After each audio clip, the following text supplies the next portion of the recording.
Mark. Have you had a good party? I've had a fantastic party. Actually, Mark makes the party for all of you, which is fabulous. Thank you. Now, Mark, I'm just going to be asking some people on here what the Vigil means to them. What does it mean to you? Okay, so to me, the Vigil means love, unity, reflection, and education. Amazing. Education, Kate, it's important. Amazing. Amazing. We all need a bit of education. And is there a message you've got for everyone here tonight? You beautiful people, first and foremost. Give it up for yourselves, please. So, we've had quite a weekend. Have you all had a great weekend? It's been fabulous, hasn't it? We've taken our campaign for equality to the streets of Manchester. We've marched with our allies. We've seen hundreds of thousands of people championing their support for LGBT equality. However, discrimination still exists amongst us. There are prejudices and inequalities faced by people. And I'm talking about stigma, Kate. Yeah. I'm talking about HIV stigma. It's our responsibility to be rid our communities of stigma. There's one thing Kate has said. You've got the love, Manchester. Together we can end stigma. You've got the love. Thank you. Let's get Mark home. He's had a very long weekend. Give me the mic. Thank you. Oh, I forget you can hear me. Hold that. I need that mic. Yeah. Oh, they've got mics. Sorry. Technically challenged. Okay, come on. Look who else has been staying up late at the party. We have Moist Collective. Hello. Hi, Kate. How are you doing? I'm good. Now, people here might not know about Moist Collective. Do you want to just tell them a little bit about what that is? So Moist is a queer women's art collective we started last year, and it's a safe space for women, non-binary and trans women to create art and display art as well. I'm going. And we're asking everybody what the Vigil means to them. What does it mean to you? I think for me it's about remembering the suffering of minority people, you know, after Pride with the parade and all the parties, to kind of take a moment to reflect and remember that there are people in our community that are suffering, but hopefully this is the place so we can just try to make a change, and hopefully that'll be the push for that. Yeah. Yeah, and also to remember that Pride's a protest. Woo! And are there any words that you have for this crowd tonight? Is there anything you'd like to share? Can I read a poem? Would that be all Can right? she read a poem? Thank you. We, the women of Manchester, are making waves as we march our way down Market Street. We were not planted. We sprung up from where we fell, raising placards, raising hell. And some of our sisters were uprooted. They are welcome to flower here, and we've made it very clear to the world that we have always been strong. We, the women of Manchester, are learning to hold ourselves with gentler hands. These artists' hands, these mothers' hands, these cleaners' hands, these doctors' hands. We've inherited the best parts of our grandmothers. We write novels of revolution, north and south. We share wisdom and poetry through word of mouth. We are suffragettes seeking equality, striving for justice through years of pain. You thought these were tears. It was the Manchester rain. You see, the sunlight is shy in Manchester. It makes us more grateful for the stretch-marked blue of the sky. In rain or shine, in hail or sleet, we bloom like wildflowers, grow like wildflowers. We were not planted. We sprung up from where we fell, raising placards, raising hell. Thank you, Ella. That's beautiful. Let's see you off on your way home. Nice hat. Let's see who else is lurking over here. Oh, we have the ex-RAF firefighter, ex-Mr. Gay UK, ex-Mayor of Manchester, ex-councillor, current ambassador for the LGBT community. Please welcome Carl Austin Bevan. Good evening. Good evening, Manchester. What an amazing, amazing array of people. You're all beautiful. So, I'm asking everybody what the vigil means to them. Okay, for me, this is my 21st vigil, and I think... You don't look old enough. Oh, thank you. Keep flirting, keep flirting. And I know back in the day it was all about, you know, it was remembering for HIV and AIDS, which thankfully things have moved on and there's treatments available. But it's also about remembering those that we've loved and lost for various challenges that we as the LGBT community face, not just here in the UK, but also all around the world. So it's about remembrance, it's about celebrating people's lives, and it's about us coming together to show solidarity for so many people who we have loved and lost. Definitely. And there we go. And what message have you got for this beautiful crowd tonight? My message, 4,000 of them. My message is, recently, some of you may know, some of you may not, I've just been appointed with a panel to be the LGBTQ plus advisor to the Mayor of Greater Manchester.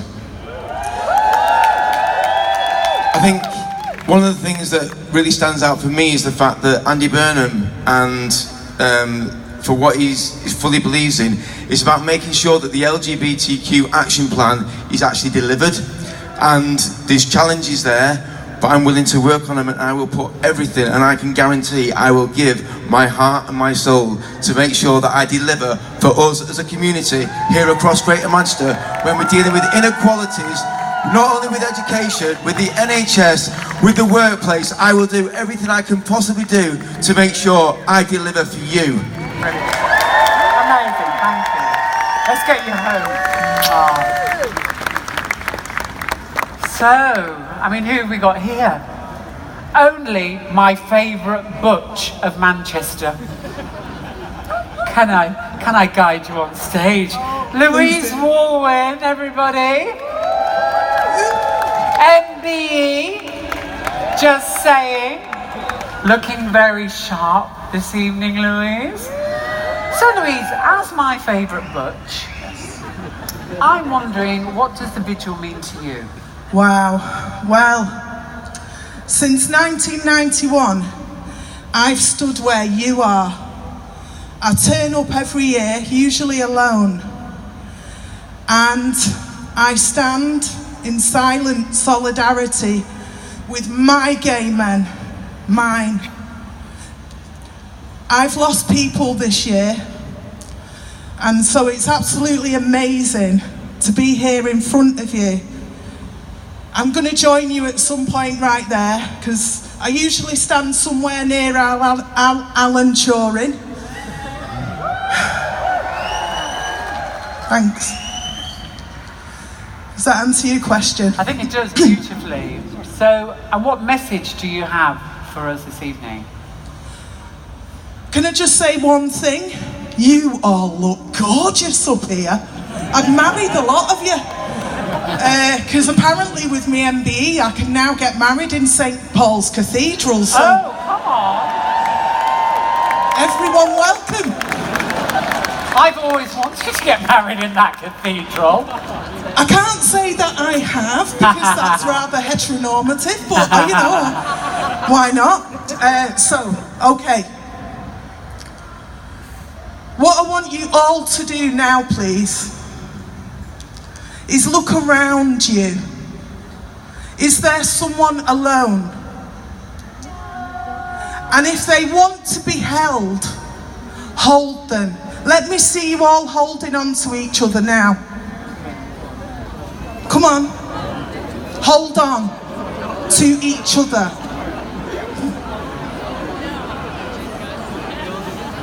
That's right. It's good to hear you laughing. Okay.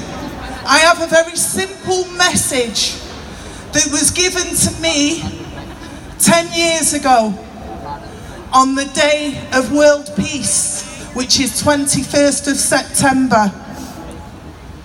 I was given this gift and this knowledge by somebody called Prem Rawat. Are you ready? Let me hear you. Are you ready for this message? Thank you. Okay. Such a butch. I know, sorry, I'm dead boss there. But I get shit done, you know what I mean? Right. Focus and hold on. You are all born. You are all a 1 in 63 million chance of the sperm meeting the egg. You are all lucky. And this is very important to me because this is the message that gets me out of the house every morning, because quite frankly, being a Mancunian butch, lesbian, working class, out and proud for the past 30 years, it's not been easy. Because there's a myth about us lesbians that we're fighters. No, we're not. We are lovers. When you see us fighting outside a bar, And you will. every single one of those butch lesbians is fighting you off. Do you understand?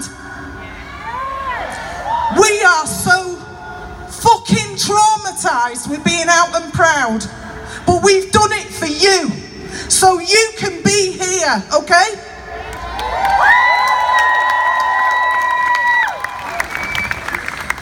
On this arm here is my armband from when I went and showed solidarity in 2015 to both the Greek people and the refugees arriving. I want you to remember those people tonight, those refugees, okay? Can we hear it for our refugees? Come on! All right, I'll calm down now. Okay. One more thing. Come on. You were all born with a well of peace inside of you. You can every day draw that peace from up from inside you, okay? You're all born with that. It takes one lit candle to light 4,000 others, okay? Be that lit candle, promise me. Right, here's my poem. It's the end. Sorry, Kate. Well, I'm taking my space, I'm butch. I'm happy with you. Thanks. I like a butch. Okay, focus now. We are all in the same boat. Just riffing with the waves on different shores. There is no them and us. There is only ever us. There is no them and us.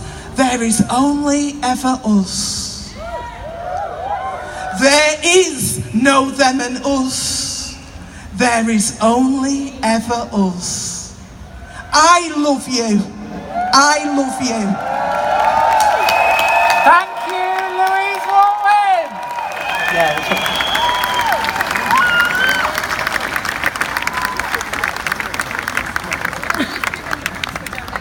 You're going to listen to butches more often now, aren't you? They're not just fighting in bars. They've got things to say. Now, we're going to kind of move on to the next section of the vigil. And this is about thinking about the positive in HIV positive.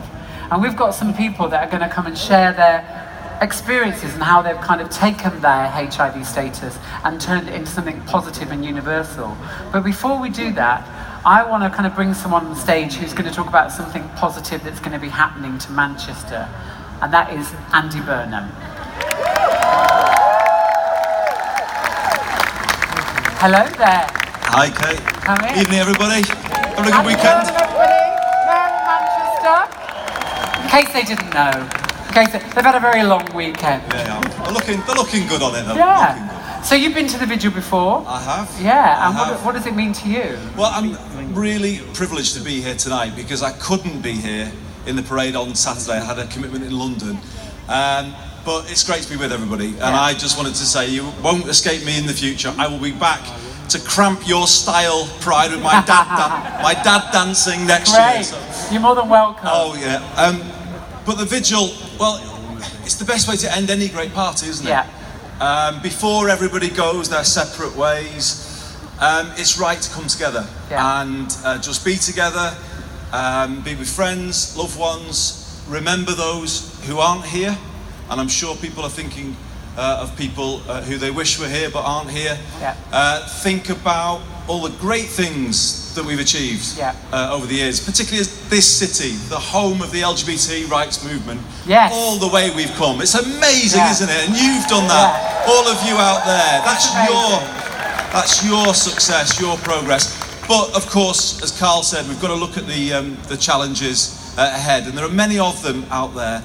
And one thing I just wanted to say is, you know, Pride becomes more important, I think, with every year, and this has been the biggest yet.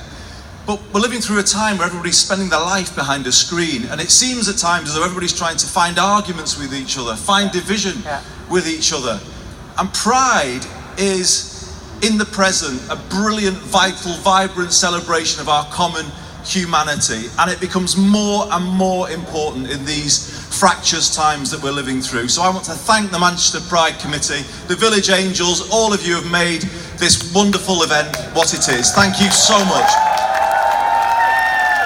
Thank you. Now, you've got some really brilliant news to share about Fast Track Cities, which is an initiative that Manchester's going to get involved in, haven't you? That's right, Kate. So here's the next frontier in that fight for justice, for equality. I can confirm tonight that Manchester, Greater Manchester, will become the first city in the north of England to join the Fast Track Cities initiative.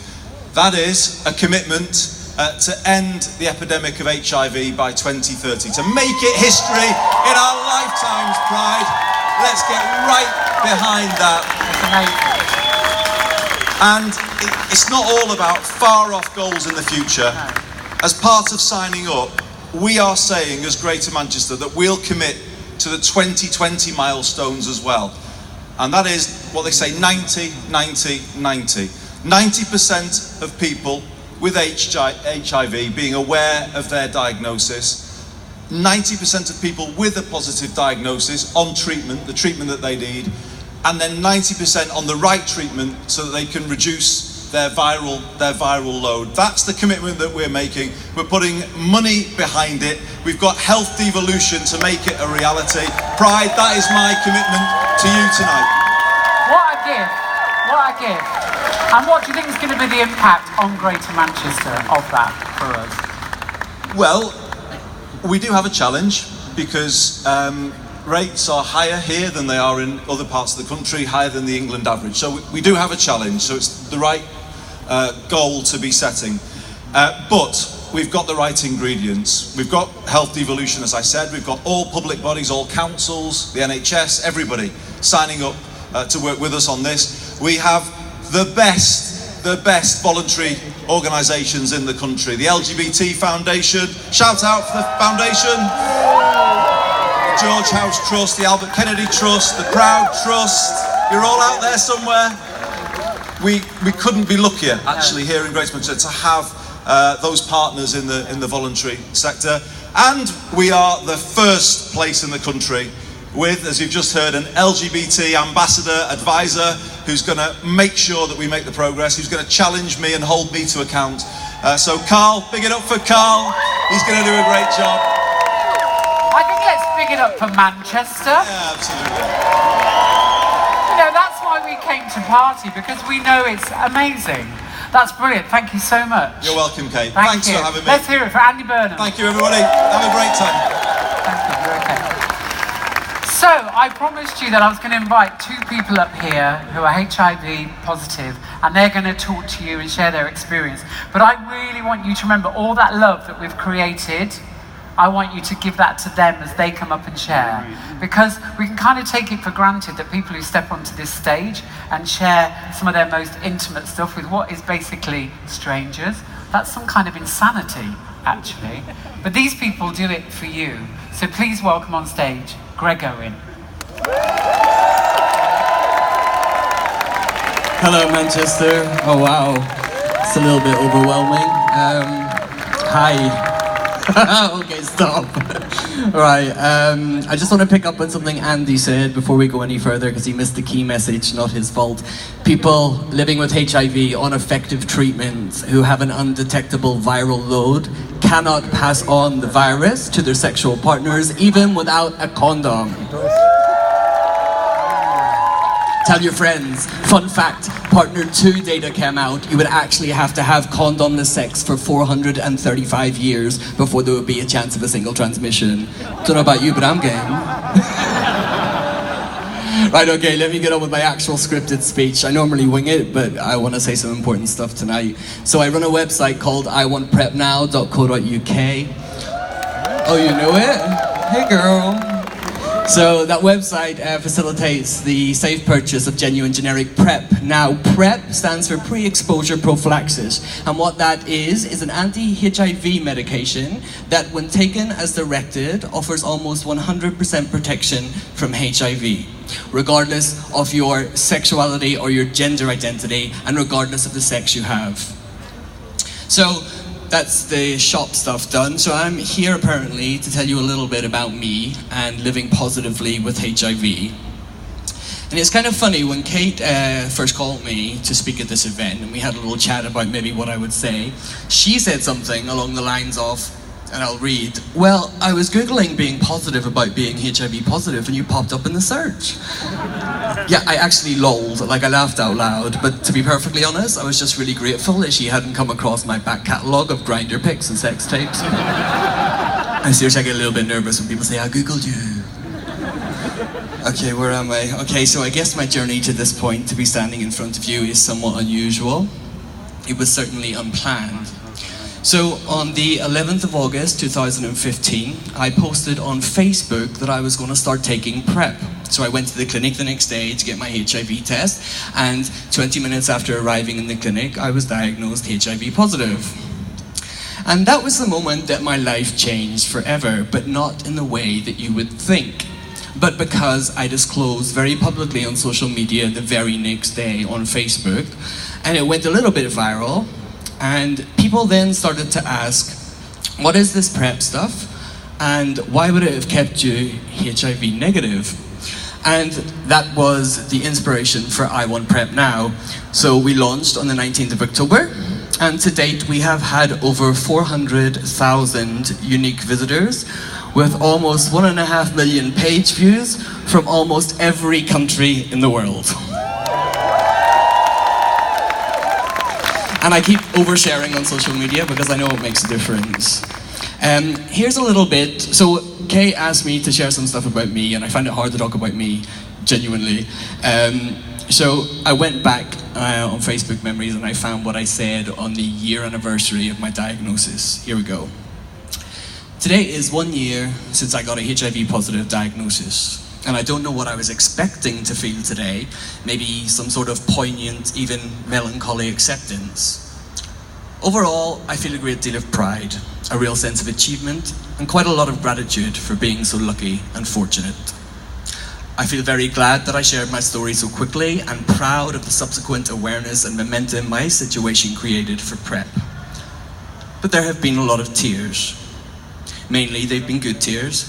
If I'm honest, I've only ever cried over my HIV status twice. There's also been an extensive amount of assessing myself, more honestly, and on a much deeper level than I ever have before. And that's partly as a result of speaking to so many people over the last year. And when a person gets in touch with me, and they're struggling, and they mention that they're struggling with their HIV status, that opens up a very honest dialogue. And while it's undeniable that their HIV status may be causing them some sort of emotional distress or difficulty, when we discuss things a little bit further, we very quickly establish that HIV isn't actually the root cause of the situation.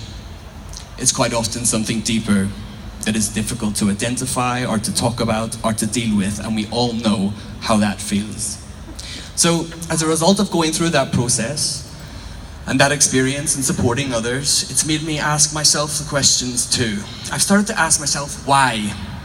Why I react the way I do to certain things or situations, why I have certain behaviors, what do I think the reasons are, and if I'm brave enough to dig a little deeper, what are the real reasons? So that's not an easy thing to do for yourself.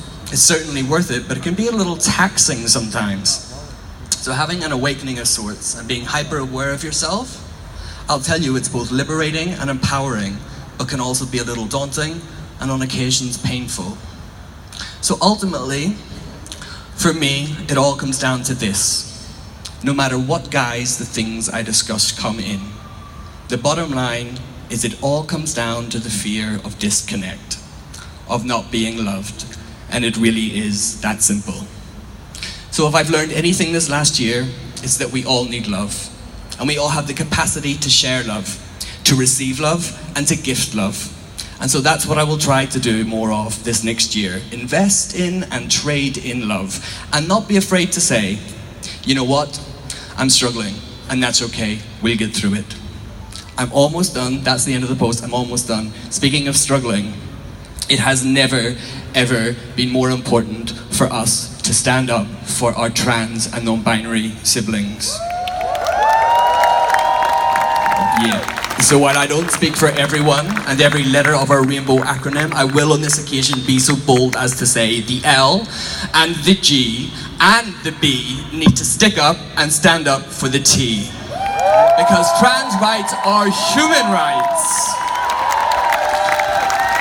One request, if you do anything this year, please Google the Gender Recognition Act consultation. It takes about an hour to complete. Please complete it. Read the drop-down menus. You'll learn everything you didn't know about trans people, and they need your support. The last thing I want to do before I go, and thank you for your ears, is I want to remember one very special person. The beautiful Dean Eastman, who bravely shared his cancer journey with us all. Dean left us in body on the 3rd of September 2017, that's almost 1 year ago, next Monday. So Dean, you might have left us in body, but your light is still here, and we love you. Happy anniversary. Thank you. Thank you, Manchester, you've been very kind, and I might have bored you to death. Please welcome Bakita!